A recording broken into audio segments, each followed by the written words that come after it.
mbokk yi ñu ngi leen di nuyu di leen baalu àq te di leen jox seen wàccuwaay amaat nañu mbégte dellu siwaat ci bésu aljuma ji ngir waxtaane tolluwaay réew mi mu di entretien exclusif gu ñuy sekk ak maître Babacar Ndiaye di responsable politique Pastef ca Dagana nekk avocat à la cour waaye yàlla dogal mu nekk le directeur général de la société nationale de recouvrement occasion pour revenir en détail ci sujet yi nga xamante ni ñoo gën a fës ci réew mi maître amaat nañu mbégte di la dalalati sur Sénégal 7 ngir que ensemble ñu aborder tolluwaay réew mi ñu ngi lay nuyu di la dalal ak jàmm.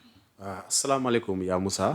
man aussi amati naa mbégte di dellu si seen plateau bi. pour di waxtaan toujours si li xew si li gën a fës si actualité bi comme ni nga ko waxee. waaw mu nekk nag actualité bu riche waaw te gëm naa ni yaakaar naa ni incha allah waxtaan bi dina neex. waxtaan wi dina neex macha allah voilà te di nuyu aussi internautes yi maa leen di nuyu bu baax aussi voilà maa leen di nuyu maa leen raw aussi macha allah voilà maa leen raw vraiment mbégte la si man. muy dellu si waat seen kanam.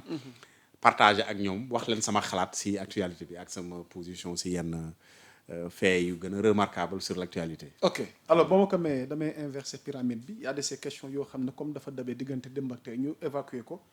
mu ñeel sa kilifa parti. président Pastef Ousmane Sonko nekk élimaanu jëwriñu premier ministre démb mu doon dalal mbokkam googu di Pascal Boniface yàlla dogal mu boole ko ci mbind mu yaatu boole ko ci les maîtres du monde. donc daanaka ñaar fukki mu ci tànn Ousmane Sonko bokk ca démb mu doon amal ab conférence fii ci réew mi ca musée des civilisations waaye nag bi Ousmane Sonko jëlee kàddu mu am ay propos yoo xam ne dafa mujj jur polémique ñenn ñi ko ci amal sa gis-gis mooy li mu wax Donald Trump dem ba wax ni Donald Trump daanaka moom ab déstabilisateur la yëf yi def polémique ñu bëgg a am sa njàngat ci kàddu yu Ousmane Sonko yëkkati ginnaaw bi nga jàngatee tamit discours am ak dalal gi mu dalal kooku di Pascal Boniface. waaw merci à Moussa je pense que question bu am njëriñ la d'abord il faut que ñu wax le contexte bu andi déclaration bi mu def contexte bi mooy dafa am benn borom xam-xam bu mag bu tuddee Pascal Boniface. bu bind benn livre te Pascal Boniface ma fàttali ni Ernoy c'est un français. voilà bu bind benn livre tuddee ko les 20 maîtres du monde voilà sur les 20 maîtres du monde nag daf ko classifier dafa am ñu mu def ce qu'on appelle les hors la loi mooy ñaa xam ne lu leen neex nañuy def seetuñu li dagana wala daganul seen doole nañu yor di ko imposer si hors la loi yooyu daf si am Donald Trump mi ngi si Vladimir Poutine mi ngi si Elon Musk mi ngi si ak ñeneen ñu ngi si ñi nga xam ni seen dañu am doole wéer ko ci pouvoir wala wéer ko ci xaalis seetunu lu yoon tëral wala lu mu tërul ñoom lu ñu bëgg rek nañu xam ñooñu la tuddee les hors la loi am ñu mu tuddee les soft power mooy ña nga xam ni dañuy wax ju rafet wala di ko jaaree ñoom ci lu ñuy yëngatu soit ci musique wala ci religion pour aussi andi jàmm ci àdduna bi wala di def seen influence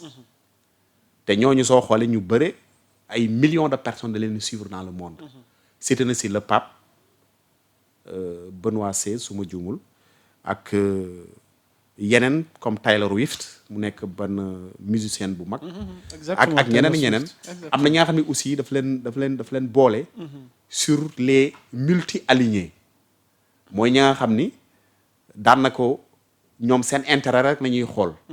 dañuy seet état bu ñu am ak intérêt ñu dem ànd ak ñoom pour défendre seen intérêt réew wala seen intérêt économique ñooñu aussi daf si boole Narendra Modi mooy le premier ministre indien ak mu boole si Ben Salman aussi le prince héritier saoudien am na ñaa xam ne aussi mu boole leen sur les nolani du sud global sud global nag suñ ko waxee mooy peut-être l'ensemble des pays du tiers-monde boole na si le président chinois Xi Jinping ak le premier ministre Ousmane Sonko. ak Lula ñoom ñoo bokk classement. ñooñu soo seetee ils défendent les causes du monde sud global. mooy réew ya nga xam ni dañoo néew doole wala si seen njëlbeen dañoo néewoon doole. su ñu jëlee par exemple Chine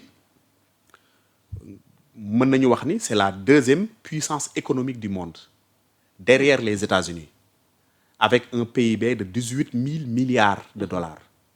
soo xoolee États-Unis seen PIB c'est 27 000 milliards de dollars. Chine moo ci topp. Chine aussi am na côté nga xam ne sax soo ko xoolee dafay devancer États-Unis ok voilà sur le plan de la production et sur le même plan commercial am na ñu jàpp ni des chercheurs borom xam-xam ñu gëm ni Chine c'est la première puissance commerciale dans le monde parce que lu muy produire moo ëpp ci àdduna bi am na sax ñu ko tuddee l'atelier du monde donc Chine su amee problème rek daan na ko àdduna bi yëpp dañ koy yëg ok voilà si biir loolu aussi si ñooñu seen président mooy Xi Jinping seen tur yi dafa xaw a naqari prononcé waaw xam nga turu chinois yi dafa am yoo xam day naqari prononcé ak Lula aussi si la bokk ñooñu seen njëlbeen ay dëkk yu ne woon doole mais soo xoolee waa Brexit nga bëgg wax du ñu waa dëgg la non du ñu waa Brexit kase waa si Brexit nañu bokk non si Brexit mais Inde si beneen classement bi la bokk Inde si multi alignés yi la bokk c'est que Inde day ànd ak par exemple Brexit la bokk mais en temps allié des États-Unis la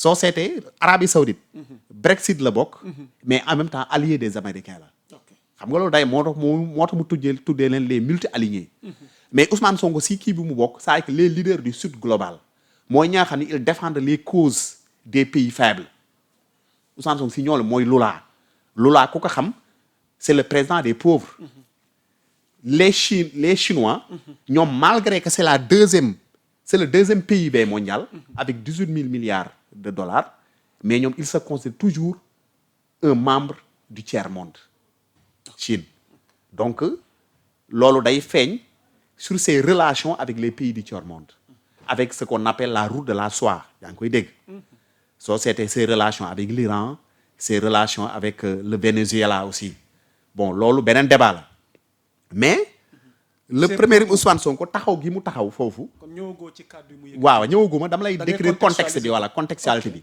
ñu désigner Ousmane Sonko parmi les 20 personnes xam nga 20 personnes c'est un nombre très restreint avec tous les dirigeants soo xoolee àdduna bi su ma juumul c'est plus de presque 177 états ñoo fi nekk su ma juumul et des monarchies 177 wala mu ëpp ko. c'est moins de 200 sax. voilà c'est moins de 200 voilà je pense que romb waaw mooy donc c'est plus de 190. ñu tànn ci 20 personnes. Sur les 20 personnes là le premier ministre Ousmane Sonko en fait partie je rappelle que il y a Mugabe aussi qui est un Africain qui fait partie de ce classement. damay fàttali aussi Mugabe fait partie aussi des hors-la-loi. waaw Mugabe selon Pascal Boniface selon Pascal Boniface. parce que aussi le rôle qu'il joue sur la situation instable bu am ci Congo surtout dans le Goma. peut-être xam naa loolu moo tax mu boole ko sur les hors-la-loi léegi suñu jëlee le cas individuel isolé du premier ministre Ousmane Sonko ñu boole ko ci ña nga xam ne par exemple Lula ak influence bu mu am bi dans le monde ak Brésil nga xam ni Brésil mën nañu jàpp ne sax c'est un sous-continent nga jël aussi le président chinois ak doole bi mu am ñu jël Ousmane Sonko mu nekk l'un des rares africains l'unique africain nga xam ne bokk nañ ci classement boobu man loolu dama jàpp ni c'est une fierté d'abord la war a nekk pour tous les Sénégalais ak boor boo mënti fayte nga bokk ànd ak pouvoir bi comme nga bañ a ànd ak pouvoir bi et puis mu nekk aussi une fierté pour tous les Africains nga nekk Sénégalais comme nga bañ a nekk Sénégalais parce que aussi le premier mënoon nañu ca boole ci beneen classement les hors-la-loi xam nga hors-la-loi c'est pas un classement ba nga xam ni wax dëgg la dañ koy rafetlu voilà mais ñu booleeg ci ñi nga xam ni dañuy fexe ba réew yi nga xam ni dañoo néew doole ñu fexe ba injustice ba nga xam ni moo leen indi ci situation de néew doole bopp mu dañ mooy le déséquilibre des relations internationales xam nga loolu aussi dafa am solo. Exactement. soo xoolee sur la crise de la dette démb rek Ousmane Sonko wax na ci. mu ni crise de la dette bi nit ñee ko bëgg a taw yi rek mais en réalité du sax crise te wax na dëgg en réalité soo xoolee Afrique dettu Afrique waxuma la Sénégal mais dettu Afrique soo ko comparé peut-être avec dettu benn pays développé rek ça nag c'est insignifiant Okay. Japon wala ay France ak yooyu dettu Afrique rek soo ko comparé avec ces pays là da nga ñaam bi dettu Afrique tekkiwul dara pourtant Afrique nañuy coow tous les jours.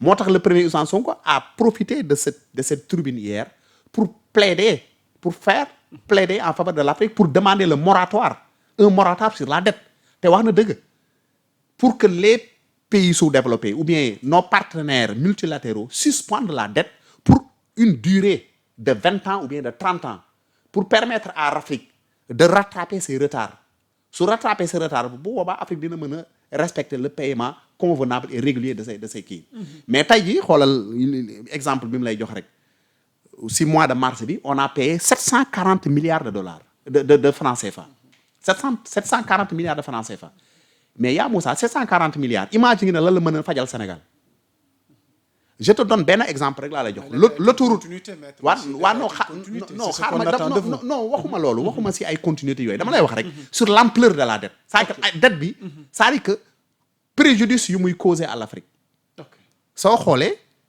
l'autoroute Dakar Touba c'est 400 milliards nañ ko la ko Macky Sall defaree à son temps imagine toi 740 milliards ñaata autoroute la mën a defar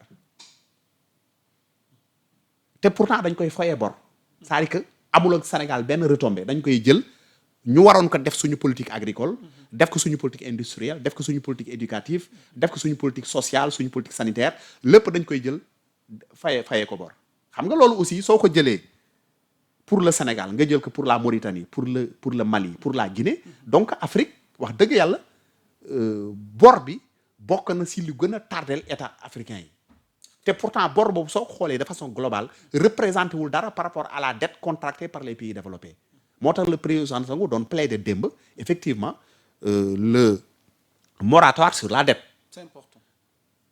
beneen affaire bi aussi toujours dans ce contexte là le premier Ousmane Sonko fu mu toog day dénoncer le déséquilibre c'est-à-dire que le rapport inégal dans nos relations avec l'extérieur su ma nee extérieur dañ ci booy les pays développés et les multinationales c'est-à-dire que contrats yi c'est des contrats déséquilibrés souvent c'est des contrats yi nga xam ni juridiquement dañ ko c'est des contrats léonins en faveur des pays développés ou bien des multinationales su ñu jëlee ñun rek suñu cas comme le Sénégal gis nga le cas de GTA contrats yi c'est des contrats extrêmement déséquilibrés nga jël le cas de Sangomar Sénégal daanaka amu ci dara lépp lu ñu produire dañ koy fayee bor fii ak 25 ans xam nga yooyu c'est des situations yi nga xam ne wax dëgg yàlla c'est des situations qui ne plaident pas en faveur de l'Afrique. Donc le premier Ousmane Sonko loolu lay kii et puis liggéey bu mu liggéey aussi sur la démocratie parce que Sénégal aussi tolloo woon nañ fi benn jamono démocratie bi dafa naroon suux naroon na nërmelu si volonté benn lu mu tudd tyrannique d'un régime qui voulait s'éterniser au pouvoir Ousmane Sonko xeex ko mu jaral ko carrière am sa carrière professionnelle jaral ko sa liberté jaral ko sa santé mu tayle même addunam pour défendre cette démocratie là je pense qu'au nom de tous ces combats là qu'il a menés pour le Sénégal et pour l'Afrique et mu nekk des combats nobles je pense qu'il mérite vraiment largement quand même cette distinction léegi su ma ñëwee sur la déclaration qu'il a fait je pense que loolu ça entre toujours effectivement dans ses principes et dans son combat parce que soo xoolee gis nga le monde actuel yaa Moussa dañoo jógee sur la guerre froide qui vient après la deuxième guerre mondiale guerre froide c'est des rivalités géopolitiques entre l'URSS l'ex-URSS et les États-Unis ñu jógee foofu ñu dem ci benn monde unipolaire benn monde ba nga xam ne benn état rek moo ko dominer moo am doole yi mooy les États-Unis te ci domination boobu c'était une domination on peut entre guillemets pacifique amuloon benn problème américains yi am nañ fi ay chefs d'État yu bëri yu fa jaar di am ak des relations vraiment avec tous les pays du monde des relations parfois nag c'est des relations qui sont teintées parfois de conflits mën nañ jël le cas de l'Irak Afghanistan tout ça mais ba léegi ça restait dans un cadre normatif ou bien dans un cadre plus ou moins normal mais c'est la première fois ñu am un dirigeant dans le monde ba nga xam ni comme Pascal Boniface bi mu ko waxee saa yi comme dafa ñëw ci kër gi ni table bi ñu toog ñu am doole rek fay toog kër gi dafa mel ne yow nga ñëw sa kër doon na sa waajur doon boole ñëpp def leen benn parce que moom moo amoon doole ji sa waajur jóge fa yow nga ñëw nekk taawam doon na ko nga ñëw toog ni léegi sama frère yi ku am xaalis dinaa la accepter ci kër gi di nga am baat ku amul xaalis nag dama la génne ci biti wala ma toroxal la daan na ko soo seetee moom cette administration là doxalin boobu lay doxalee dans le monde loolu nag wax dëgg yàlla te da ngay gis ni lu mu tudd sax soo xoolee dans le monde presque état yu bëri wala organisation yu bëri dañ ciy noppi parce que aussi américains yi yàlla da leen may dénk doole. te surtout ka nga xam ni dooleem jooju wax dëgg yàlla moom seetu si dara li mu si seet mooy intérêt exclusif am la si xool. ah oui américain xam nga américain tey yàlla may na leen doole ba nga xam ni. pour man dañoo war a taxaw benn taxaw bi mooy. défendre la justice internationale. défendre le droit international. loolu moo doon la vocation de l'administration américaine. mais suñu xoolee léegi dañuy gis ni vraiment taxawaay boobu wax dëgg yàlla dafa sooxee lu bëri. Prenez le cas du conflit en Iran. C'est une violation et puis le Sénégal a pris un communiqué sur ça pour dénoncer l'agression étrangère en dehors du droit international. Parce que américains yi ak Israël bi ñuy attaqué Iran amuñu un mandat de l'ONU buñu fàtte loolu ils n'ont aucun mandat la dañ ko def ci seen coobaraayu bopp mooy saa yi que léegi dañuy xool ni yow état souverain nga mais dañuy gis ne yow mi fii ak 1 an wala 2 ans wala 5 ans wala fii ak 10 ans da ngay menace suñu intérêt lay attaqué léegi mais loolu Moussa suñ ko daganaloon Sénégal mën na yeewu benn jour dugg biir Gambie nangu Gambie. ok Sénégal mën na yeewu benn jour nangu biir Guinée-Bissau. wala mën na yeewu attaqué Mali. te boobaa ba jàmm du am sa àdduna. parce que état àdduna aussi dafa am lu koy doxal jàmm mooy doxal àdduna mooy le respect des souverainetés internationales. su ñu demee ba di violer ces souverainetés en toute impunité. donc on va dans un monde de lu mu tudd sax d'anarchie si anarchie la ñuy dund. te bu boobaa kenn dootul nekk ci sécurité. on est d'accord. donc man je pense que la position de Ousmane Sonko. parce que aussi bu ñu fàttali ni le contexte c'était un débat intellectuel. ok on est d'accord te am na ñi nga xam ne maa ngi dégg yenn pseudo intellectuel di wax ni. ci laa bëggoon dikk waaw boobaag léegi maa ngi lay déglu boobaag léegi maa ngi lay déglu on est tout à fait d'accord. waaw par courtoisie aussi. voilà li nga développé vraiment am na solo. waaw dikkaat nga ci contexte bi ak leerali. waaw mais est-ce une raison pour Ousmane Sonko de s'exprimer ainsi fa la débat bi posé wu nga war ci indi sa xalaat. sunu diplomatie sunu doomi Sénégal yi nekk ci réewum États-Unis ak réewum Sénégal tey jii nii li muy représenté am ñu jàpp ni sax xëy na moom lii du woon kàddoom am maa njiitum réew bi moo ci waroon a wax ñu bëgg ñëw nag ci kàddu mu yëkkati jëmale ko ci Trump te ba tey Trump tontagul wala États-Unis defaguñu réplique. li ci mën a judd ci conséquence est-ce que tey jii nii natt na ko ci kàddu yi mu yëkkati. non xam nga yaa Moussa est-ce une façon pour lui de s'exprimer. yaa Moussa gis nga xam nga man li ma gën a metti dans ce débat là. je pense que dafa am benn manque de confiance ba may gis parfois si yenn africains yi du africains yëpp nag mais si yenn africains yi. gis nga dañoo war a xam ni. le destin du Sénégal et le destin de l'Afrique su ñu génnee c'est en dehors de la volonté divine. si loxo africains yi la nekk. nekkul si loxo Donald Trump. nekkul si loxo américains yi. nekkul si loxo président France nekkul si loxo kenn si loxo africains yi la nekk. suñu destin c'est entre nos mains. je vous donne un exemple rek le cas de l'Iran. c'est un État qui a été mis sous embargo pendant plus de 40 ans. biñ ko songee par 2 grandes puissances ou bien mën naa wax ni sax les 2 plus grandes puissances militaires du monde song nañ mënuñ ko dara xam nga ñoom lan moo leen ko may parce que dañoo gëm seen bopp. c'est un exemple que je donne pour te dire gis nga ñun suñu développement. avec des moyens suñu également non waaw mais moyens yi waaw léegi gëm sa bopp rek du doy. waaw non jamono du toll. waaw mais yaa Moussa foofu dama lay am dispositif gi nga waaw yaa Moussa foofu laa lay tontu nag. allez-y foofu laa lay tontu. léegi xam nga moyen du fan lañ toll yaa Moussa moyen du xëy ni cëpp. Moussa. moyen du xëy ni cëpp moyen kenn du ko mayee. moyen yaa koy fàggul sa bopp. man dama jàpp ne gis nga bi ñu yàlla defee ay doomu aadama. ñu am suñu xel am wér gi yaram. am territoire am des ressources yàlla génn na si ñun lépp lu ñu mën a am lu ñu am ak lu ñu ñàkk ñoo koy may suñu bopp tubaab bi ñoom bu ñuy defar seen dëkk kan moo leen joxoon moyen au 19e siècle au 18e siècle bu ñuy defar seen dëkk ou bien au 16e siècle ban puissance moo ñëw jàppale leen. ñoo jaay doole Afrique yóbbu leen. waaw non mais dëggal loolu mais ak nu ma mën ci demee. waaw mais loolu ñun africains yi ñun ñoo bàyyi suñu loxo. ñun ñoo bàyyi su loxo ñeneen ñëw dominé ñu parce que on était dans ce monde là monde ba nga xam ne droit international amu fa woon. alors qu'est-ce que veut concrètement Ousmane Sonko parce que am na yeneen waa léegi pour nga daan waaw foofu laa lay àggalee dama la bëgg a wax rek ni la gis nga mu africain yi ñun dañoo war a am une confiance en soi. dëgg la souveraineté du ay wax souveraineté dafa am si lu muy tegu mais si li muy tegu loolu ñun ñoo koy fàggul suñu bopp ñàkkuñu dara mais problème bi mooy est-ce que suñu dirigeants yi nga xam ne ñenn ñi am nañu fi nekk ba léegi peut-être dans certains pays africains ou bien dans les pays du tiers-monde en tout cas avant yu ñëw pouvoir dañuy jàpp ni ñoom pour ñu dem il faut ñu ànd ak waa bitim réew pour ñu dem foog ñu ànd ak bitim réew te man gëwuma loolu man dama gëm ni comme Youssou Ndour lu muy wax rek gis nga ndimbal na sa fekk loxol borom.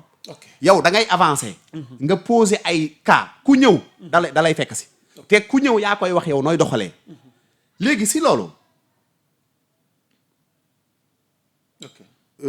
ñun africains yi dafa am benn taxaw ba nga xam ne dañ ko war a taxaw mooy taxaw ba nga xam ne ñun lépp nga xam ne suñu ressource la parce que Ousmane Sonko wax na ko démb mu ni ñaari facteurs yi rek ñoom ñooy nekk les leviers d'une puissance mooy lan mooy le territoire et la population et la démographie man parfois dama naan pour ma blaguer tuuti damay nekk di réfléchir si ay mbir yu bare dama si waxtaan na sax ay nit te honnêtement man Ousmane duñ ci waxtaan honnêtement.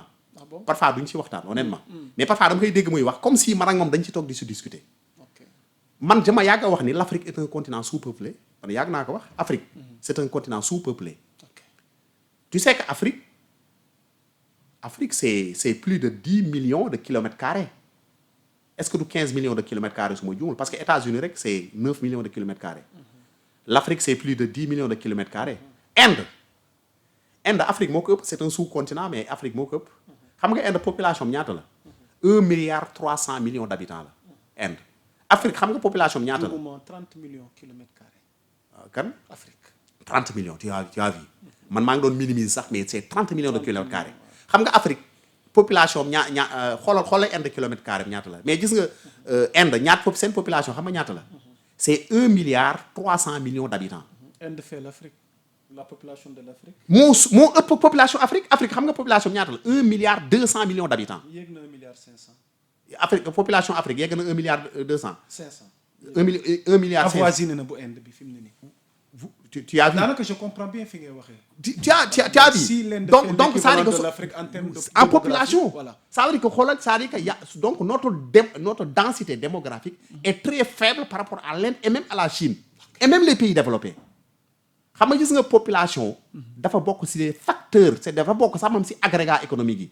soo xoolee économistes yi dañuy tudd la population parmi les agrégats économiques mais population boobu nag. dañ ko war a préparer. warul nekk benn population yoo xam ne dafa daan yàccee ni yasar Ousmane Sonko wax na ko démb. mu ni population bi suñ ko préparer bombe lay nekk. mooy cette jeunesse là. elle doit être formée. elle doit être préparée à prendre ses responsabilités. Macha Allah. tant que condition yooyu dajewul. démographie boobu. bombe lay mujj a nekk si ñun ça va se retourner contre nous. donc moo tax ma wax ni.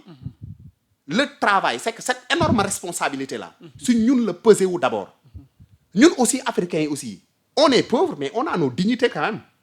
on a nos dignités. je pense que Ousmane Sonko il faut inscrire sa déclaration nationale ma yokk si benn affaire. mais xamal ni le premier ministre Ousmane Sonko. la politique étrangère du premier sànq dama si doon dégg benn waaye un pseudo intellectuel mu naan xaw ma le premier ministre Ousmane Sonko est en train de déstructurer notre tradition diplomatique ma ni ko non dafa juum Sénégal sa tradition diplomatique est restée intacte. La déclaration de premier ministre Ousmane Sonko c'est une déclaration dans le cadre d'un débat intellectuel. En plus beneen affaire le premier ministre Ousmane Sonko sur le plan diplomatique c'est pas le premier ministre Ousmane Sonko qui administre la diplomatie sénégalaise. La diplomatie sénégalaise c'est un domaine réservé au chef de l'État. Sénégal position bu mu ciy jël. c'est le président de la République moo koy wax. Merci maître. Mais la position de premier Ousmane Sonko c'est un avis personnel. mën nga ko partager nag comme mën nga ko bañ a partager. C'est important maître. Voilà. C'est important donc on a passé assez de temps sur ce sujet c'était important d'y revenir avec vous. dégg nañ sa position gi ñu ci am mais on va essayer d'avancer ci yeneen tomb xam naa fii léegi jamono dinañ ci gën a mën a am. mën cee yaatal alors on va. bu weesoo sujet boobu dañuy rester ci justice sa domaine gis nañ ni avocat Ousmane Sonko ga fan yi moom laa woon moom nga woon mais ba tey doon nga ko wala. waaw mais bon actuellement xam nga man nekkatuma exercetuma. waaw donc mënuma nekk avocat je ne peux plus donc nekkatum ko. ok donc vous êtes réputé quand même. voilà loolu lañ lay jëwee su ma delluwaatee si métier bi. nekkoon nga ko waaye ba tey. voilà mais maître. concernant le dossier Sonko Mame Mbaye Niang. rebondissement yi ci mujj am. ban taxaw seetlu juridiquement parlant. parce que ñenn ñi ñu ngi njort ba tey. le débat sur l'éligibilité d'Ousmane Sonko ça pose problème. ñenn ñi ñu ngi njort ba tey ne à tout moment Cour suprême mi war a trancher par rapport ak révision procès bi. mën na demee neneen. ñenn ñi ñu ngi xalaat ne mën nañ dem sax ba 2029. yi fi daan xewaat parce que bu ñu jógee ci dossier Sonko Mame Mbaye Niang on enchaîne ak initiative parlementaire. bi am ci article L28 29 30. mais d'abord le cas Sonko Mame Mbaye Niang qu'en est-il maître de ce dossier ak jiixi jaaxee wala lenn ci askan bi incompréhension yi ñu ci am parce que souvent dañuy wax naan doo ma bàyyi ma fenn droit dafa bëri sew alors comment comprendre fi ñu toll nii ce dossier là. man honnêtement je suis très content bi nga ma poser cette question là parce que dafa may jox benn occasion ma éclaircir wala clarifier ce débat là. ok xam nga on est dans un contexte dans lequel je pense qu'il y a une initiative des députés yu bëgg a modifier le code électoral. ok particulièrement les articles 29 et 30. pour baliser la voie Sonko. voilà foofu la débat bi nekk. gis nga man dama jàpp ni Ousmane Sonko n'a pas besoin une modification de la loi électorale pour être éligible soxlawu ko. vous le faites pourtant. l'éligibilité déedéet man suñ ko defee. c'est pour rendre les prochaines élections inclusives. parce que si on maintient cette disposition. am na si je connais un membre de l'opposition qui est très connu d'ailleurs du bokk. oui du bokk. Bien sûr Barthélémy Dias par exemple sa condamnation a été définitive quand yàggul te sa condamnation si elle devient définitive 2029 day fekk mu nekk sous le coup de cette condamnation là man dama jàpp ni cette disposition là cette révision du moins du code électoral va dans le sens de l'ouverture de l'espace public de l'espace politique de l'espace électoral aussi du jeu électoral mais aussi va le sens aussi de la démocratie inclusive. Okay. Mais pas pour Ousmane Sonko. wax naa ko bu yàgg naa ko wax. nee naa leen l'éligibilité de Ousmane Sonko ne souffre une fois de plus d'aucune irrégularité. est-ce que vous pouvez revenir à titre dama lay ñëw ci yan argument. waaw moom laa lay ñëw. ci argument yi rek laa lay tegal. xam nga le premier ministre Ousmane Sonko dafa am ñaari dossier benn bi.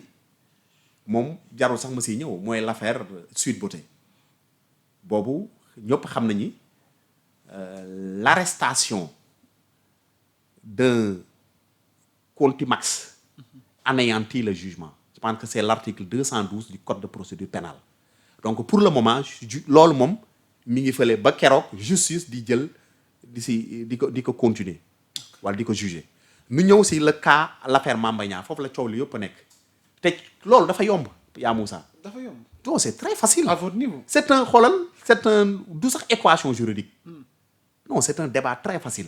mais malheureusement dafa am yenn opposition de mauvaise foi dañu bëgg a polluer le débat pour di gëmloo nit ñi. ni Ousmane Sonko du nekk candidat loolu ay du mënul nekk candidat parce que dañ ko condamné non dañ def nag gis nga affaire Mame Mbaye bi mu amee. mu am une décision définitive au niveau de la Cour suprême. xam nga demoon nañ fa plaider. mais décision définitive boobu dafa am gis nga décision en matière de diffamation dafa am ñaar aspect mooy la voie l'action publique et l'action civile ñaar yooyu la am Ousmane Sonko dañ ko condamné en première instance cette condamnation ne lui a pas rendu inéligible l'autre partie a fait appel devant la cour d'appel et la cour d'appel a aggravé les peines. Cette décision a rendu inéligible le premier ministre Ousmane Sonko c'est parce que da ko condamné plus de 4 mois de prison parce que loi bi dafa ni plus de 3 mois moom mu yóbbu ko 4 mois il est devenu inéligible ñu def recours bi ñu defee recours devant le juge devant la Cour suprême.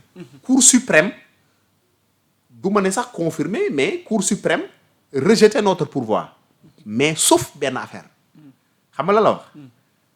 dafa ni juge d'appel bi amul droit di ordonner l'exécution provisoire sur la contrainte par corps parce que juge d'appel bi dafa ordonné woon l'exécution parce que loolu c'est sur la condamnation civile mooy par exemple yaa Moussa yow da nga ma yoreel wala dañu dem tribunal nga tooñ ma ñu jotee ci benn mbir nga tooñ ma wala nga ñu doon xeex nga gaañ ma par exemple ñu dem tribunal condamné ma condamné la yow nga fay ma ndàmpaay ba pare mu ordonné la contrainte par corps wala nga saaga ma wala nga ma waxal ma lu ñaaw ma dem tribunal condamné la ba pare ordonné la contrainte par corps fu ñuy dugal déet xaaral ma ñëw rek moom laa lay wax ni léegi bi si loolu parce que 200 millions yi loolu la contrainte par corps bi mais ba tey fay xam nga contrainte par corps pour leeral internet bi mooy lan dafa am internet xam ne ñoo ngi ñuy déglu te dégguñu français moo tax wala ma bëgg nga dikkaat ci wala juriste am na ñaa xam ne aussi dégg nañu li may wax sax si parfois mën nañu ko prononcer ci tubaab daañu ko xam mais duñu xam réellement les soubassements juridiques contrainte par corps mooy yaa Moussa yow nga yoreel ma tribunal condamné la tribunal ni la da nga ma war a fay 20 millions ba pare mu jox ma pouvoir ni ma su la yaa Moussa su la fayul mën nga ko yóbbu si kanamu procureur jàppaat ko delluwaat ko prison loolu mooy contrainte par corps tant que fayoo ba doo génn prison loolu mooy contrainte par corps c'est-à-dire que da nga ma yoreel fayoloo mais libre nga xam nga tribunal condamné la mais purgé nga sa peine ba génn wala sax mu def la peine avec sursis nga génn ba pare tribunal ni la Babacar yaa Moussa lu mu tudd sax décision bi mu ko condamné est assortie de l'exécution provisoire avec contrainte par corps ça veut dire que yaa Moussa su la fayul soo ko joxee UC ni ko fay ma sa 20 millions fayu la wala mu fay la 10 millions desal la 10 millions nga topp si 10 millions yi mu bañ su la neexee nga def ko nga exercer nga pratiquer contrainte par corps sur lui mooy nga jàpp ko delloo ko prison loolu mooy contrainte par corps xam nga loolu lay signifier Mame Mbaye Niang su ñëwee si Ousmane Sonko ni ko fay ma sama 200 millions Ousmane Sonko bañ faye ko mën na jàppaat Ousmane Sonko delloo ko prison loi bi loolu lay wund moo de fayu ko de voilà léegi nag damay ñëw si beneen mbir non dégg damay ñëw si beneen affaire c'est analyse juridique xam nga diffamation loolu laisse-moi te terminer laisse-moi xam nga bul soo loolu da nga yàq débat bi da nga yàq sama logique fi ma jëm xam nga juge bi xam nga lan la wax juge cour suprême non foofu nit ñi il faut ñu attirer seen attention dafa ni la diffamation est une infraction politique le juge ne peut pas appliquer la contrainte par corps gis nga revirement jurisprudentiel sax parce que soo seetee le kii de Ascosen la lu mu tudd sax le président de Ascosen Momar Ndao amoon na cas boobu ak Sonatel mu ni la diffamation c'est une infraction politique donc infraction politique kenn mënu ko assortir d'une contrainte par corps loolu la juge bi wax donc juge bi dafa modifier la décision de la cour d'appel donc Mame Mbaye Niang amatul possibilité def contrainte si le Ousmane Sonko même Ousmane Sonko su ko fayul xaalisam léegi nag am beneen mbir bu ñëw am beneen événement bi mooy l'amnistie foofu la coow li nekk soo liilee article 2 de l'amnistie dafa wax ni toutes les infractions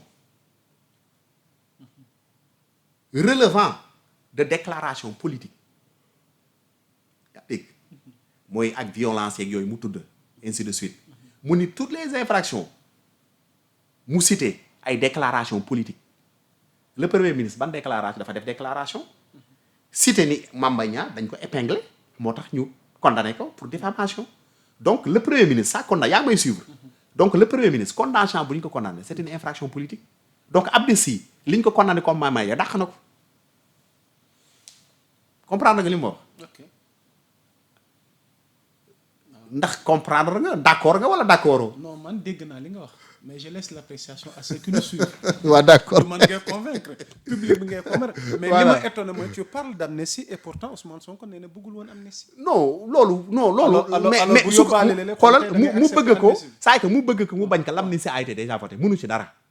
Ousmane Sonko amnistie bi mënu ci dara mais mënuñu ko amnistie kenn mënu ko abroger dégg nga ma gis nga une loi suñ ko abrogé abrogation bi du am effet rétroactif xanaa gisoo conseil constitutionnel décision bi mu jël bi Amadou Ba dugalee benn loi interprétative dafa ne que non amnistie bi jeex na mënutoo ci dara mais nag dafa am ay infractions yi nga xam ni c'est des infractions imprescriptibles mooy des crimes de sang des tortures des actes de barbarie yooyu moom amnistie mënu ci dara yooyu même Sénégal su ko amnistie woon yow mi yaa Moussa soo bokk ci victime bi mën nga dem Italie dem France te door plainte wala nga dem foo mënti dem porter plainte te ñooñu ña nga xam ne da nga leen topp suñu ñëwee dëkk yooyu dañ leen di arrêté donc loolu amnistie bi Ousmane Sonko mënu ci dara Pastef aussi mënu ci dara kenn mënu ci dara parce que c'est une loi qui a été votée par une majorité parlementaire d'alors à savoir l'APR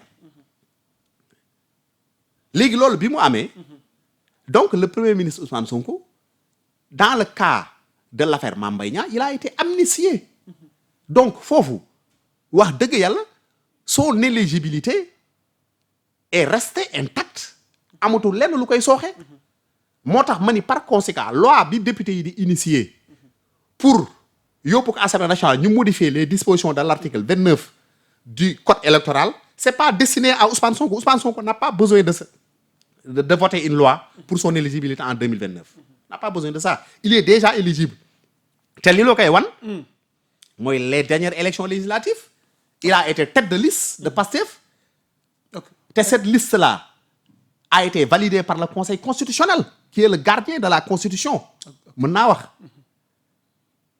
le Conseil constitutionnel qui veille sur l'orthodoxie constitutionnelle et la constitutionnalité des lois Conseil constitutionnel boobu moo vérifié ni Ousmane Sonko il est éligible te diggante boobu ak léegi amul lenn lu dox suñu diggante donc ñuy jéem a saxal si boppu sénégalais yi wala si noppu sénégalais yi naan Ousmane Sonko il n'est pas éligible wax dëgg la ñooñu li ñuy wax xamuñu ko ñooñu nañu dem jàngiwaat honnêtement parce que aussi on est dans un pays de droit te toutes les prérogatives et les obligations des acteurs politiques sont conseillés sur des textes li may wax ni inventé moom ko ay textes ñoo ko wax du sama xalaat c'est l'esprit du législateur sénégalais maître voilà et de notre jurisprudence aussi li ma ci bëgg dolli mooy yéexaay gi am ci mbirum dossier yi nga xamante ni nii fan yi sax indi na werante parce que metti nee na ñoom déposé nañ ko ci table député yi maître Abdoulaye Tall ak yenn député yi génn nañ weddi ko te dañ ñu ne woon balaa fin mars mais ba tey fi mu ne ni ça traîne on prend du temps pour mën a xoolaat code yi mën a xoolaat yenn dossiers yi nga xamante ni yàgg naa doon gàllankoor ci ay hommes politiques mooy da nga bëgg a wax reddition bi la wala les modifications surtout les modifications bon man loolu waxoon naa ci avant débat boobu di am entre Maître ak Maître Abdoulaye Tall donc c'est un débat Maître Abdoulaye Tall c'est un député moo fa nekk Assemblée nationale man su nee effectivement jotuñu texte yi gis ni ça yéex daanaka ñaari at jàll na jotuñu texte te yii mënoon nañ ko régler dès le début de leur mandat non mais xam nga defal naa ko nag gis nga Sénégal yu bari aussi dañuy yaakaar ni la procédure de modification des textes du nekkul des procédures faciles du nekkul des procédures yi nga xam ni on peut les conduire avec cette rapidité bii nit ñi di xaar demeewul noonu xam nga Assemblée nationale dafa am lu muy dox assemblée par session la société Assemblée nationale bii fii nekk nii parce que dafa naan 1 an et quelques mois la fi def parce que l'Assemblée nationale a été installée au décembre 2024 donc décembre 2024 ak léegi ñoo ngi ci mois d'avril presque 4 mois donc peut-être Assemblée nationale bi mën nañu jàpp ne 16 mois la am te entre-temps dafa am ay yu bëri yu fi am ay loi yu fi jot a am yu ñi nga xam ne jaar na biir Assemblée nationale ak yooyu loolu pour modifier un texte législatif effectivement dafa laaj benn procédure bu mu war respecter benn procédure sur le plan organique parce que Assemblée nationale aussi il y a ce qu'on appelle la loi de 2022 et qui a été modifiée par la loi je pense que c'est la loi de 2029 su ma juumul qui a été modifiée par la loi de 2025 qui a modifié non la loi de 2025 waaw su ma juumul sur le règlement intérieur xam nga règlement intérieur dañu ko modifié d'ailleurs sax loolu moo retardé woon la déclaration politique du premier ministre Ousmane Sonko loolu moo ko retardé bokk na si li ko retardé woon mais bu ñu demee ba modifier cette loi là après si la doon joxe la possibilité au premier ministre de venir faire ça parce que loi de 2029 boobu dafa nekkoon loi ba nga xam ne 2029 xaw ma 2021 dafa nekkoon loi ba nga xam ni le président Macky Sall dafa dindi woon le poste de premier ministre Donc le règlement intérieur n'avait pas prévu l'existence dans le dispositif institutionnel d'un premier ministre. Moo tax loi 2021 portant règlement intérieur de l'Assemblée nationale amul woon la fonction de premier ministre. Biñ ko modifier nag il fallait modifier cette loi là pour permettre au premier ministre d'exister dans la nomenclature institutionnelle. Biñ ko voté nag après si le premier ministre mën a ñëw jàkkaarloo kii. Mais pour revenir sur le vote de ces lois yooyu aussi nañu wax ni sur le plan de la procédure gaawul noonu. Mais aussi am na beneen aussi volonté politique bi aussi daf koy laaj.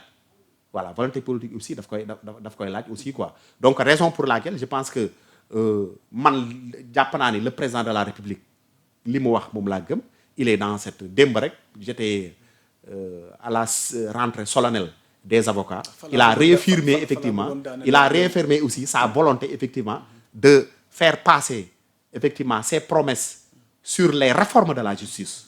Pour man sax réflexion bi mën nañ ko gën a améliorer.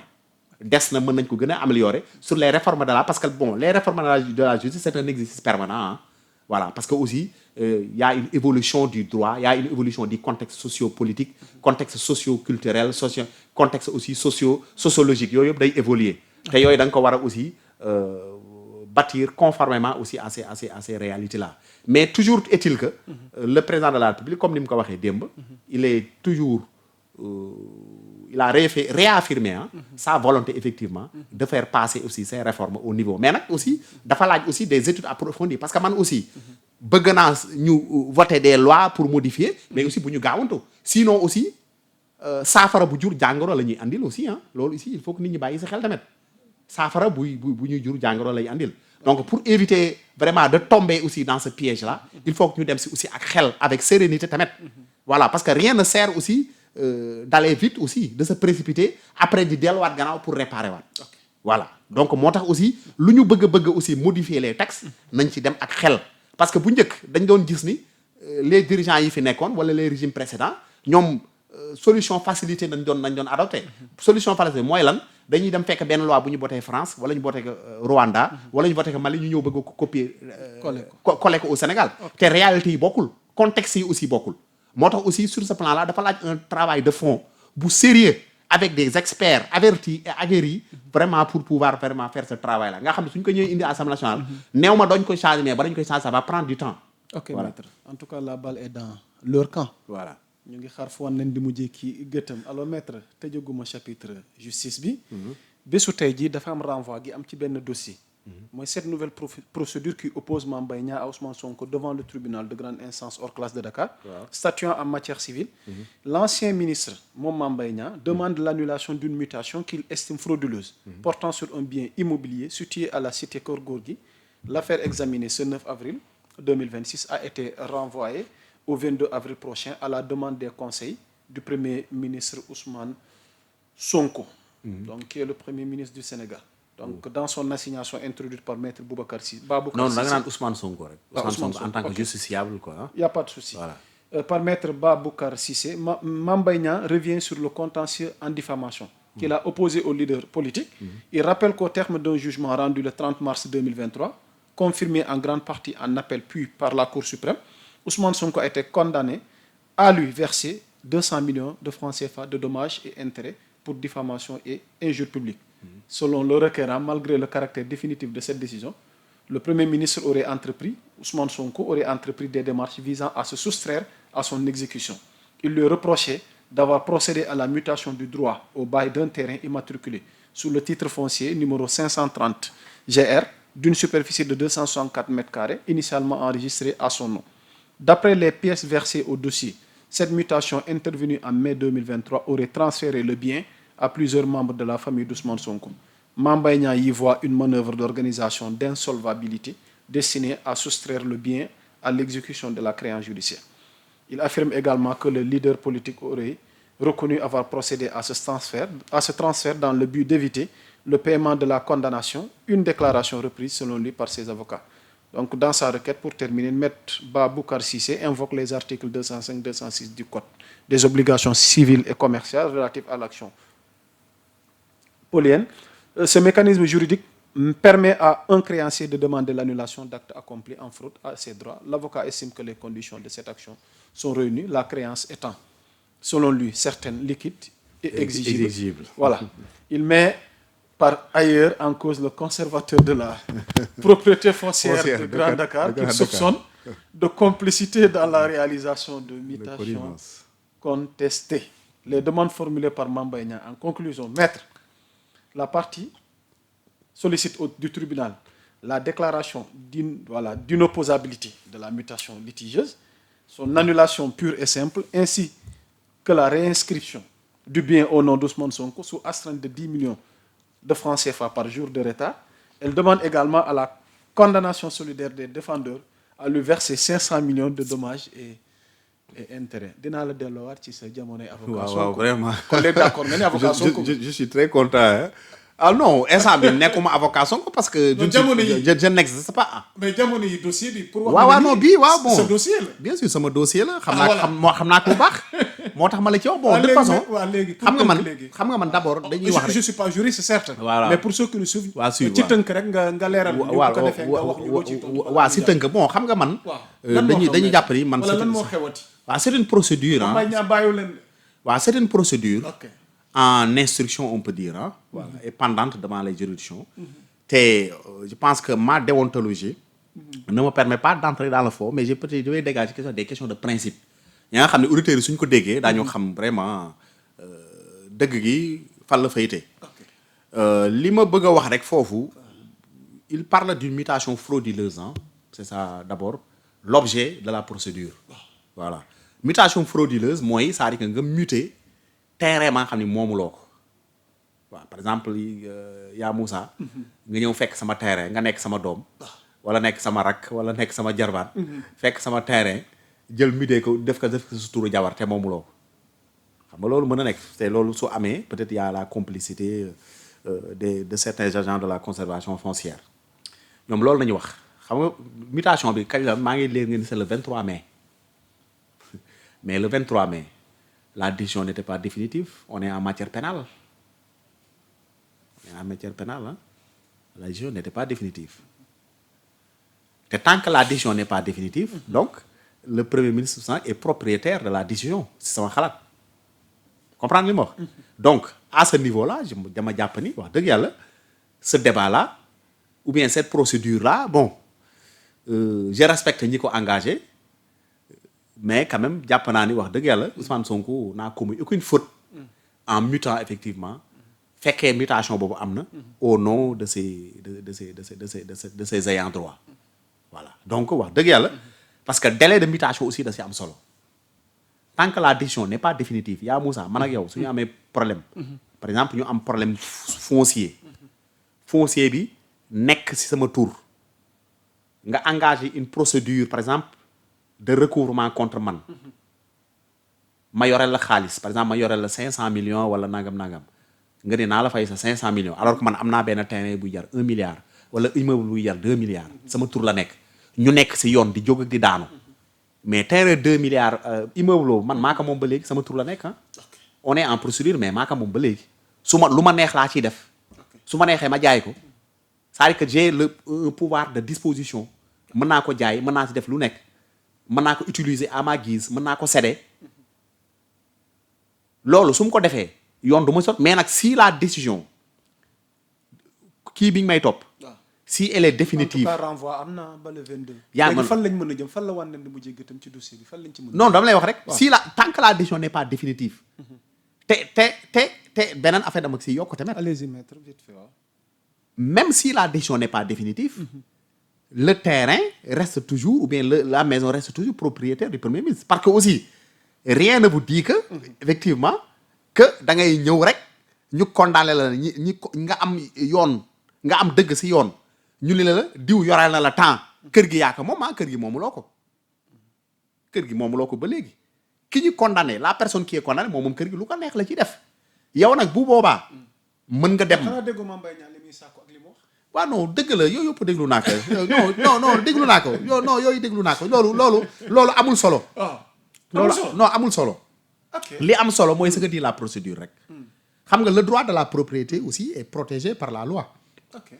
le droit de la propriété du lu la neex rek nga ciy def wala du la neex rek noonu lay tëddee le droit de la propriété tant que kenn jëleewu ko sa tur wala muté woo ko parce que y a pour man y a deux façons de perdre ce droit de la propriété y a même trois soo demee par exemple ba l'extinction de la personnalité juridique mooy c'est-à-dire que nit ki dem ba génn àdduna foofu biens yi moomatoo ko saa yi ayant droit ñoo ko moom beneen bi aussi mooy nga cédé ko définitivement waaw cession nag dafay am cession onéreuse ak cession à titre gratuite ñaar yëpp dafa am yaa ngi beneen bi aussi nga yoreel nit mu exécuter def une lu mu def saisie réelle xam nga lu ñuy wax la saisie réelle mooy par exemple te saisie réelle boobu du tëb rek def saisie réelle dafa am fu muy jaar d'abord day xool ndax yow fay nga ko c'est-à-dire que da lay defal benn mise en demeure wala commandement de payer su la defee un commandement de payer 30 jours fayuloo ko bu boobaa mën na def une exécution forcée mooy day xool yow yan bien nga am day xool ndax sa oto am nga oto day xool ndax am nga ay bien meuble ay fauteuil télé nangam yooyu lay njëkk a jël si l'exécution est infructueuse nag ndax mën nañu àgg foofu voilà sur dossier bi ndax mën nañ àgg foofu ci dossier non dama lay wax mais dossier bi yeggagul foofu xam nga ndax mën nañ fa mais xam nga ndax amul dara lu mu mën a gàllankoor Ousmane Sonko non dama lay wax rek pour nga c'est-à-dire que pour nga dem ba di def saisie réelle sur un bien immobilier dafa am fooy jaar dafa am fooy jaar donc doo tëb rek dem sur la propriété immobilière dafa am tout un processus donc moo tax ma jàpp ni wax dëgg yàlla man Ousmane Sonko est dans ses droits man loolu laa gëm te su ma ko doon défendre aussi noonu laa koy défendre mais puisque c'est un dossier qui est pendant devant la justice bon lu ñu ciy wax du bëre nañu bàyyi justice wax dëgg wax aussi li yoon wax voilà mais man dama jàpp ni jusqu'à preuve du contraire le premier ministre Ousmane Sonko moom moo nekk ci dëgg voilà. voilà xam naa li ñu desee ci waxtu bëreetul maître mais boo nu ko mayee 2 points. Le cas Macky Sall ci candidature am aux Nations Unies gis nañ position gi ci Sénégal am waaye gis nañ ni ci ay sondage ñu jàpp ni Macky fi mu ne ni njort nañ ni boo wartul de moom moo nar a gagné je sais pas ndax vous partagez cet avis ci ay sondage ci ñenn ñi tam li ñu xalaat et tamit ñett ñi jàpp ni est-ce que Sénégal tey jàppale woon doomam du gën ci moom balaa ëllëg muy gagné après ñenn ñi jàpp ni war na mën a doon gàcce ci Sénégal débat bi nekk autour de cette candidature de Macky Sall yow à votre niveau qu'en pensez-vous maître Babacar Ndiaye. bon ñun l'État du Sénégal je pense que sa position est basée sur un principe. Lequel principe maître. voilà principe boobu mooy soo dee présenter un candidat qui est un citoyen sénégalais dañu jàpp ni ce candidat là doit remplir certaines conditions à mon avis et ces conditions daf si bokk muy nekk candidat ba nga xam ni suñu xoolee son antécédent politique duñ ci gis lenn lu koy gàkkal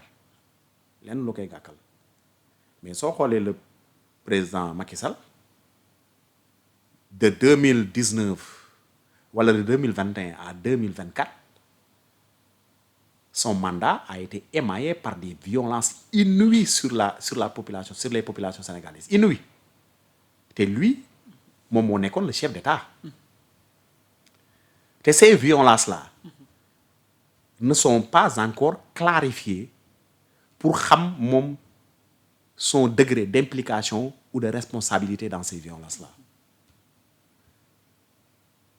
Donc, on comprend très bien la position de l'État du Sénégal de ne pas soutenir un candidat qui fait l'objet d'accusations sur son implication dans ces violences-là. Avec un casier judiciaire vierge.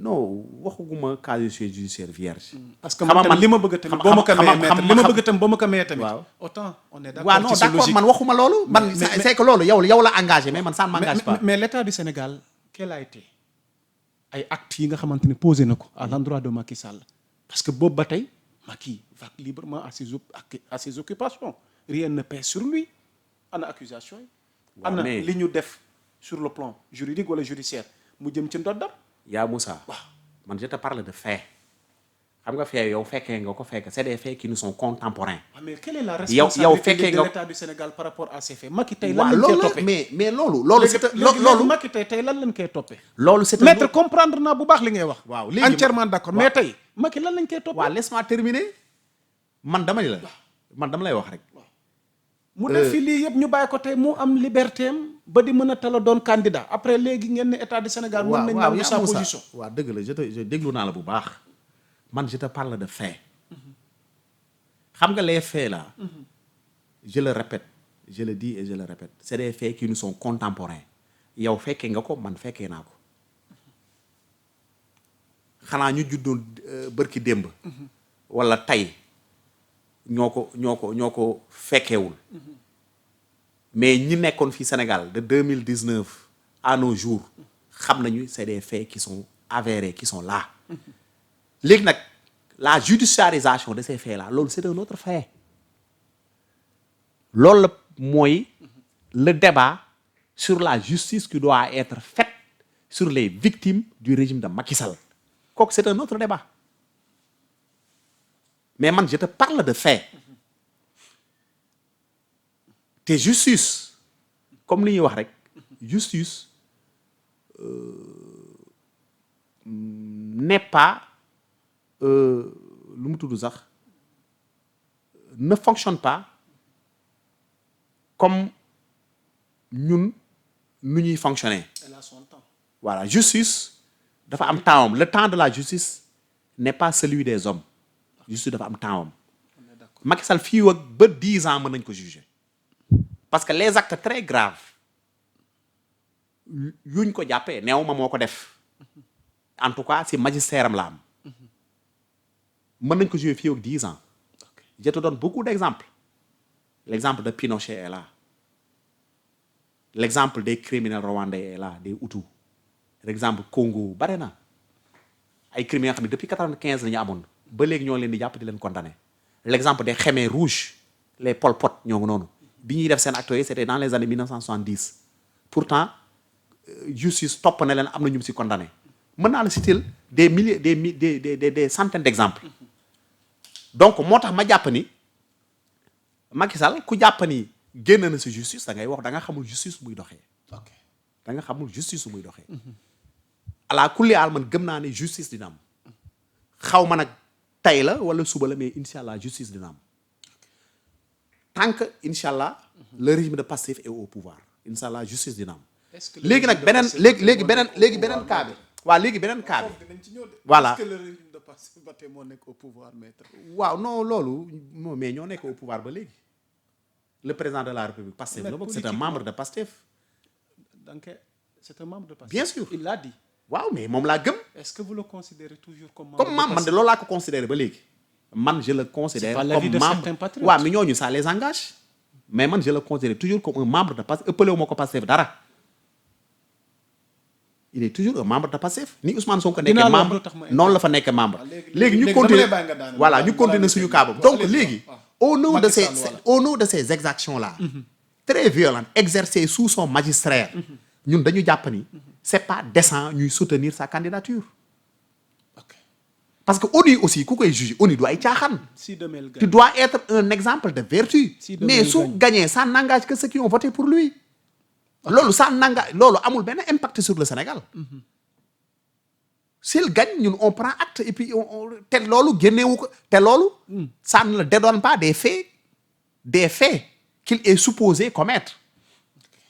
ça ne le dédonne pas des faits qu'il est supposé connaître na fi nekk secrétaire général des Nations Unies 20 ans su jeexalee mandaam dina fi fekk justice mu toog dama koy ñaanal mu am gudd fan ak wér mais tant que mi ngi dund saa justice moom dina def liggéeyam léegi nag boo waa justice mooy wax moom am na ci responsabilité wala amul ci responsabilité et puis li ci gën a xaw a ñaaw dans ça dafa am lu ci gauche xam nga lu ci gën a gauche moom ci boppam laay wax mooy le président Macky Sall dafa nañ ko benn interview li ma wax ci interview bi il dit que il ne regrette rien quoi c'est le grave ak ñaata nit ñoo si dee combien de gens ont été emprisonnés injustement parce que da nga génn ñu arrêté la gis sa portable photo Ousmane Sonko wala ñu gis da nga bokk si benn groupe WhatsApp parti Pastef ñu arrêté la yóbbu la prison comme des terroristes qu'on traquait dans les rues.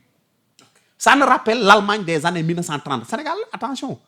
2024, le Sénégal donnait l'impression de l'Allemagne dans les années 1930. C'est ce qu'on appelle on raflait les juifs dans les rues. Comme ça.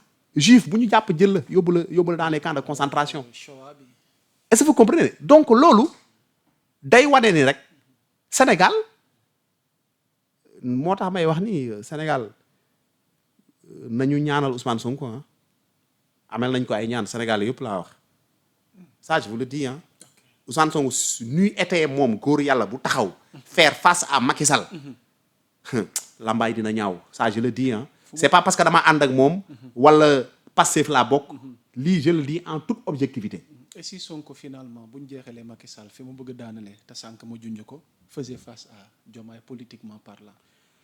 non yow si ngay wax hypothèse boobu ngay wax man nekkuñu si hypothèse non man du ma politiquement parlant. non man du ma parce que aujourd'hui tey jii nii les actes yi nga xamante ni ñu ngi koy posé. ci régime gi fi nekk. c'est un déphasage ak rupture bi ngeen woote. maître dama lay wax factuel. waaw bi ci mujj. sa mooy l'affaire de non je te parle de factuel. l'affaire des fondations. maître yow waxtaan nañ fi waxati fi. am na loo xam ne yàgg nga ko dénoncé ci suñu plateau. ci régime mu Macky Sall. am na wala am mais aujourd'hui on voit les deux épouses ñu ngi leen di nuyu di leen jox seen wor maag seen wàccuwaay. ñu associé wu autour d'une fondation Sénégal solidaire.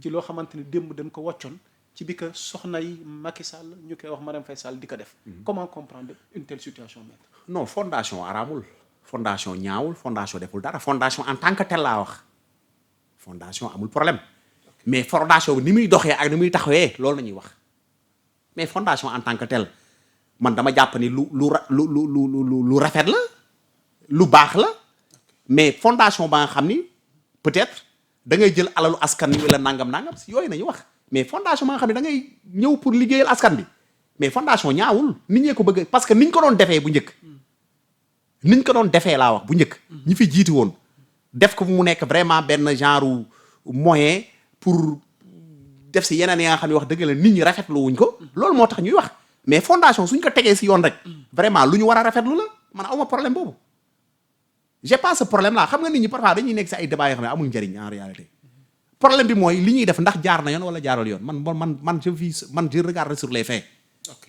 man loolu laay xool donc c'est pas un débat ba nga xam ne dañ ko war a mu nekk un débat de tabou du un débat tabou les premières dames suñu amee initiative mettre sur pied une fondation ba nga xam ni day accomplir des missions de service d'utilité publique parce que pas service public état boo koy gérer mais des missions d'utilité publique conformément aux règles qui régissent ces fondations moi je ne vois aucun problème ah ça je le dis et je l'assume. Ok maître. Est-ce que vous comprenez? Ok on termine avec l'affaire Baye Mayoro kaddu yi mu yëkkati jëmale ko ci PM Ousmane Sonko mais il est revenu à la charge ginnaaw bi Sonko yëkkatee ay kaddu jëmale ko ci Donald Trump. waaw noo gisee yooyu la kaddu te par le passé wala dans un passé récent yéen a bokkoon même formation politique. waaw bon man dama jàpp ni wax dëgg yàlla comme nu ñu amee droit jox cër le président de la République même soo d'accord ak moom si yenn actes yi wala yenn action yi même soo ko dee wax da nga ko war a wax avec respect parce que le président de la République est une institution qu'on doit respecter man du ma mës a nangu nga nekk si réew mi dans l'opposition ou bien nga nekk si beneen structure di wax président de la République si yenn ñàkk ormal yi parce que aussi quoi qu'on dise am na fu ñu jaar ak moom te ñoo ngi continuer ce cheminement ba léegi li may réclamer si président loolu laay réclamer si premier ministre aussi du n'importe qui c'est une personnalité dans ce pays là ak koo mënti doon nga nekk opposant wala nga nekk si pouvoir bi nga bokk ak ñun tu dois du respect au premier ministre donc manque de respect c'est attaquer c'est porter atteinte à nos institutions ak ku ko mënti def mu nekk man ak nga nekk dans l'administration donc man loolu laa ciy wax. Donc ces propos-là je ne les partage pas. Est-ce que vous comprenez? xam nga premier ministre quand même kilifa la am na fu mu jaar am na ay sacrifices yu mu def pour le Sénégal mais di utiliser yenn termes yi contre moom loolu pour man manque de respect bu grave la te c'est pas normal. Le premier ministre mérite tout le respect qu'il faut. Voilà donc loolu dama koy fustiger di ko wax ne aussi wax dëgg yàlla ñun li ñu war mooy ñu être conscient que ni nous avons qu'un seul adversaire. xam nga adversaire boobu mooy lan. Les difficultés des Sénégalais ñun loolu mooy suñu adversaire. képp rek ku fiy ñëw di jéem a andi xaar ma yàlla diggante le président de la République ak le premier ministre yàlla boo am ndam si ce résultat ça dama koy ñaan. mais politiquement parlant man non waa ci ay d'accord gis-gis. man waa non weddiwuma ko mais man damay ñaan si politiquement fii ak quelques mois waxuma la sax. defe nga ni jubóo war na dina amaat. mais kaay ma expliquer la. les pires ennemis. waxuma la ay xarit de. xam nga ñoom ñaar ay xarit nañu. ak li ñu séq ñoom ñoo ko xam seen diggante ñoom ñaar ay xarit nañu. mais les pires ennemis se retrouvent autour d'une table. Iran ak États-Unis Israël ñaata ñoon nañ fa ñaata nit ñoo si dee ñaata dégâts matériels la am. ils se rencontrent aujourd'hui à Pakistan Karachi tey nañu war a daje pour toog waxtaan autour d'une table. tegam loolu moo mën a nekk asantuma ñaanee xam ni c'est des frères. Ils ont combattu ensemble. Ils ont souffert ensemble. Ils ont été malmenés ensemble. Ils ont été maltraités ensemble. Ils ont conquis le pouvoir ensemble.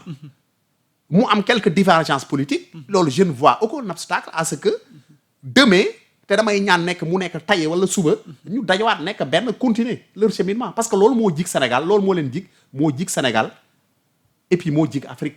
parce que ñun Afrique aussi dañu war a nekk un exemple. man loolu laa gëm. képp ku si dag dox beneen tànk ba ñu siy dox ak foo mënti bokk laa wax yàlla boo si am ndam man ça loolu laa wax man ça je l'assume. voilà man loolu laa gëm donc man dama gëm ni le président de la République est notre frère comme le premier ministre nu mu nekkee notre frère. voilà il peut y avoir des divergences mais ces divergences peuvent être dépassées. te damay ñaan yàlla mu dépasser parce que dans la vie rien n'est insurmontable ah rien n'est insurmontable. alors maître tàggoo bu dul tàggatoo doylu ñu waaye xam naa ñu ngi lay séntu jëmmi jamono. waaw d'accord. ñu dikkaat waxtaanaat. waaw merci yaa Moussa tey dama xaw a sonn un peu sax. mi ngi noonu. jóge si liggéey bi mi ngi noonu xaw a sonn mais sant yàlla parce que aussi damay jàpp ni nekk homme public peut-être nattu la. voilà nattu la mais mission la. waaw te mission boo gis peut-être y a un bi leen rek nga si am mooy l'honneur quoi. waaw l'honneur d'être peut-être distingué parmi des millions de Sénégalais. bon ngay wax li ngay wax aussi am nañu ko partagé parce que àdduna aussi c'est comme ça. voilà donc loolu mais li am solo. mooy ñu am un pays apaisé parce que loolu nañu soxla parce que réew mi jafe-jafe yi bëri na. voilà transporteurs yi dégg naa sax suspendre nañu seen grève bi. mu nekk secteur ba nga xam ne bëggoon naa ñu waxtaan si. wax dëgg yàlla mais xataay bi moo tax xam naa duñ ci suñu yeneen débat. 2 minutes boo ci doon am tey recommandation ak ci suspension mot d'ordre de grève boobu. ak it li ñu mayee léegi transporteurs yi mën a daw n'importe quelle heure ci guddi gi. te alors que dans un passé récent ay dogal yu ñu jëloon la parce que tali bi gis nga. waaw li muy rey. c'est ça jafe-jafe yi c'est ça malheureusement. xam nga man damay yàgg a wax ni le secteur transport dafa nekk secteur ba xam ne bu stratégique. mais c'est un secteur très malade. trop malade même. trop malade de même. malade de tout. malade de tout. de ses acteurs de tout. donc yooyu dañ ko war a xoolaat. assise du transport kañ dañ ko war a amal la. bon xamaguma ce que les autorités ont décidé. ok mais man dama jàpp ni. secteur transport moom. lu ñu war a xoolaat la. ok maître. c'est un secteur qui doit être professionnalisé. yaa Moussa da ngay jógee fii Dakar di dem Dagana dugg si transport mais sa xel du dal ba ngay yegg. wala dem Tamba sa xel du dal ba ngay yegg. dëgg la. à cause du comportement de certains chauffeurs. oto du fooyee kaay.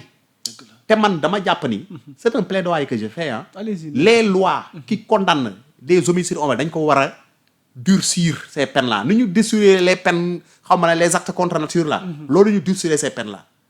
parce que man pour man dama jàpp ni 99% des accidents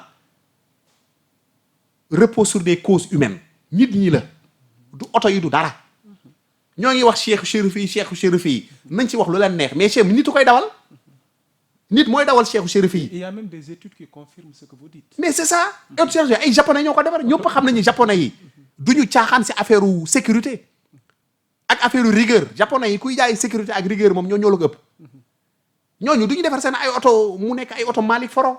facteur humain sax lañ ko tuddee. mais facteur humain yi ñoo nekk la principale cause de ces accidents là. exactement maître. mooy la discipline les chauffeurs dañoo war a discipliner être conscient xam ni ñoom ay vie humaine nañu gàddu seen responsabilité. soo dee dawal ba nga sonn da nga war a toog nga noppalu. c'est important. c'est ça ñuy éviter yenn yi tamit yenn comportement yi parce que aussi vraiment Sénégal parfois da ngay dugg ci oto di transport mais sa xol day jeex. laaj ma ko man sa xol day jeex. fu ne lay dugg. mais état bi da ngay accompagnement bi tamit coxeur yi ñoom it dañ koy jàmbat coxeur yi duñ la respecté. lu leen ne ils se comportent comme ils veulent. soo deful nang sax nga xeex ak ñoom. chauffeur yi tamit saali ko noonu. suñ la xasee ba encaissé bëgg dugg si biir yow téye fini. soit nga toog soit nga bàyyi dem sa yoon. c'est à l'état d'agir. alors que le client alors que pour man dama jàpp ni un client dans tous les le client est roi. un client doit être choyé. un client doit être choyé gis nga nit sa liggéey soo bëggee mu am barke. ngay jaay wala nga nekk si transport. client bii ñëw si yow dafa am cir ba nga xam ni da nga ko war a jox ba mu sentir ni kii respecté na ko. du ragal mais c'est de l'intelligence c'est de l'intelligence ba su wàccee. xolam day sedd si yow gis nga xolam sedd boobu muy sedd ñaan la pour yow. loolu day barkel sa liggéey. mais client yéeg sa oto wàcce. ni alhamdulilah ba ma wàccee si oto bi. wala di non mais c'est extraordinaire moo tax léegi koo gis mi ngi bëgg am oto boppam. te ñëpp suñu amee oto mais yaa Moussa mais tali bi kenn dootul daw. dëgg la kenn dootul daw. yow soo amee oto maa am oto maam ñëpp a am oto mais suñu génne tali bi mais kenn dootul daw parce que tali bi day fees. moo tax transport commun yi. rek moo ñu si mën a génnee. mais transport pour ñu génnee sax nag il faut que aussi les acteurs yi ñi si nekk aussi ñu xam seen responsabilité bi ñu am.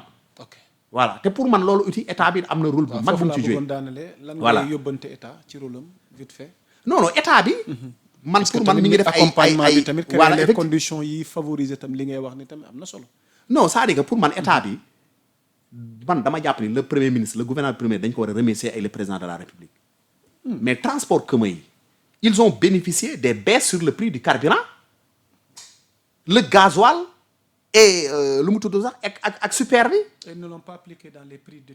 mais c'est grave c'est ça te kenn appliqué wu ko ñoom loolu rek waroon na taxaw dimbali lañ ñu ci loolu rek waroon na taxaw ñoom ñu remercier le gouvernement.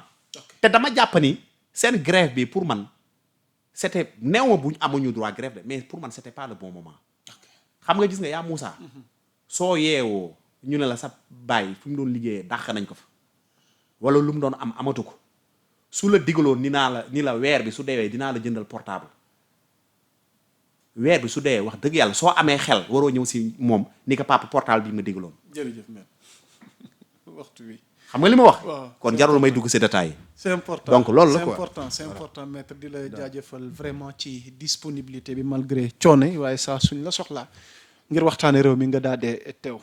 di ci jaajëfal Ismaïla soxna tuuti ak mbooleem coordination bi ci kër gi ci seen taxawaay di leen wax ni l'actualité est en continu sur Sénégal 7 amoon nañ mbégte vraiment toog fii janoo ak yéen ngir dégtal leen bi la jotee waxtaan lu ci jekk mbaaxug yàlla lu ci dëng rek ngeen jéggal ñu ko l'actualité est en continu sur Sénégal 7 d'ici là portez-vous bien mbokk yi jaa ngeen jëf salaam.